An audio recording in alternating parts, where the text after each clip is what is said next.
of the People's Democratic Party's campaign manifesto. 75-year-old Atiku Abubakar is telling Nigerians what he will do. And this is a basic highlight of what he said he will do for Nigerians. Let me allow Mr. Reno Omokri. Okay, there you go. The slogan is, as one, we can get it done. He has a 5-point agenda that is promised Nigeria, including security, economy, and prosperity. Mr. Omokri, the question Nigerians want to know is not this item that looks so familiar to them over the last election cycles. What they want to know is, how would this be done? Security, how? Economy and prosperity, how? Can you speak to this and perhaps also react to what Ajuri said?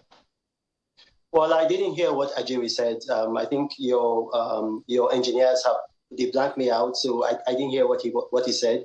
If you can brief me on what he said, then maybe I might be able to respond. But then if you talk about Waziri Atiku Abubakar, the best predictor of future behavior is past behavior. When did Nigeria have her highest GDP growth rate ever in our history, ever? So in 2002. And who was in charge of the economy then? It was Waziri Atiku Abubakar as chairman of the National Economic Council. As you know, the National Economic Council directs the affairs of Nigeria economically. And so he's been able to, he has a good track record there. If you look at when they came in 1999, what was the GDP of Nigeria? It was about $59 billion.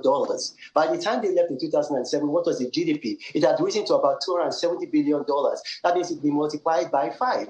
If you look at the per capita income, when they started in 1999, it was $489. By the time they left, it had gone to $1,883. So you see, if you look at his My Covenant with Nigeria, the 5-point agenda, it's very, very, it is heavy on details. So you can read it and you can see details there. Like it talks about education, how he wants to improve Nigeria's economy via education, to make sure that education gets the highest sectoral allocation in the budget, to make sure that youths are equipped with the skills that they need to be employed, to be employable. And if you look at what's happening now, I'll give you a very good example.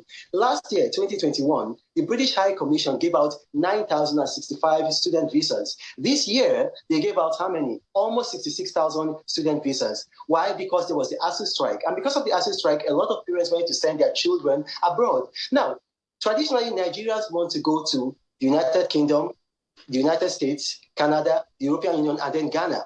If 66,000 students are going to the United Kingdom, according to the data from the CBN, that's about $3 billion leaving our economy. By the time you add on the other countries, that's altogether about $5 billion.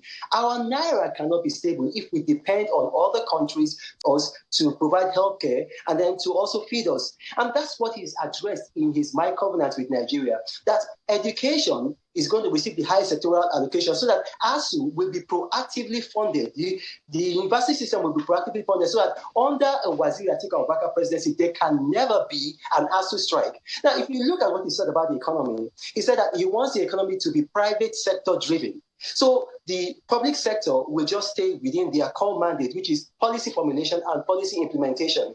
And then he says he wants to break government monopoly so that the private sector will drive infrastructure growth in refineries, railways, ports, power generation, power transmission. And if you look at his history as chairman of the National Council of Privatization, he's been able to do these things in the past. And he's going to come back and continue from where he stopped.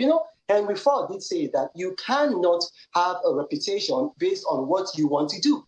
So someone like Peter Obi and Asiwaju Bola Ahmed Tinubu, their reputation is based on what they want to do. Waziri Atiku Abubakar's reputation is based on what he has already done. Look at what he talked about with security. For security, he says that there must be a register of births and deaths in Nigeria, and then Nigeria's borders must be fully policed. Why? Because insecurity, at the root of insecurity is poverty.